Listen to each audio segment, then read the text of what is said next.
This crisis is a Yeah. moment of huge change, and we have to make it work for us, even though we struggle. I don't know, financially or whatever. Well, how they struggle. Yeah, too good a crisis to waste it. I don't know who Yeah. said it.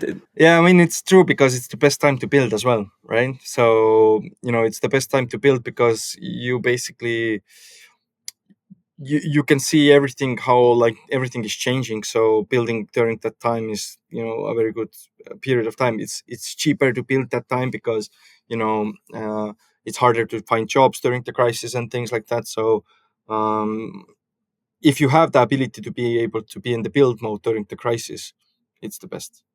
And then as soon as the crisis gets over, then you have basically prepared everything toward the post crisis. You come out, and it's easy to become a winner.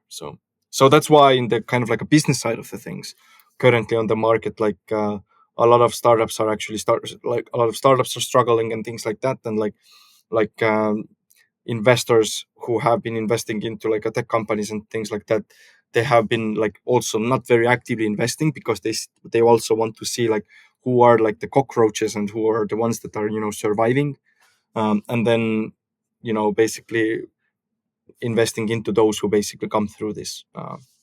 So yeah, it's very interesting times right now, and I think yeah, with the upcoming Cyber Resilience Act, I think uh, there will be a lot of shifts happening in the entire open source ecosystem, because this is specifically going to affect a lot of the kind of like WordPress ecosystem, not only, but like Drupal, Joomla, Magento, Laravel, everything that is open source, everything is going to be affected by it.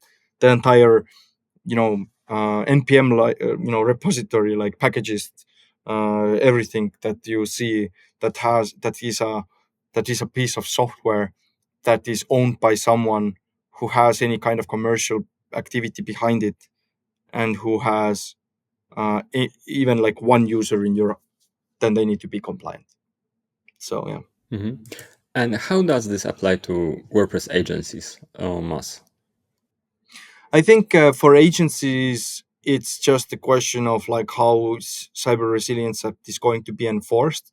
I think this is a little bit early to say, but I mean, if you, for example, want to produce, even let's say you want to build a website to an enterprise or to a public sector company, right?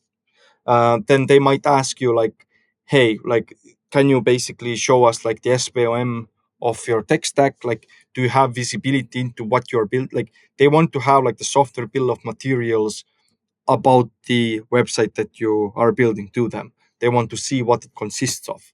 And when you don't have that to give over, then they are like, sorry, they can't stay compliant because they have no visibility into what is inside of their technology that they are using, right? Because website is exactly like a technology that they use as a product of theirs or whatever, right? So technologically speaking, it's the same. So yeah, I think agencies will be just kind of like forced. So the forcing comes up down. So they will become basically forced into like, hey, like we can't basically do business with you if you don't have that visibility.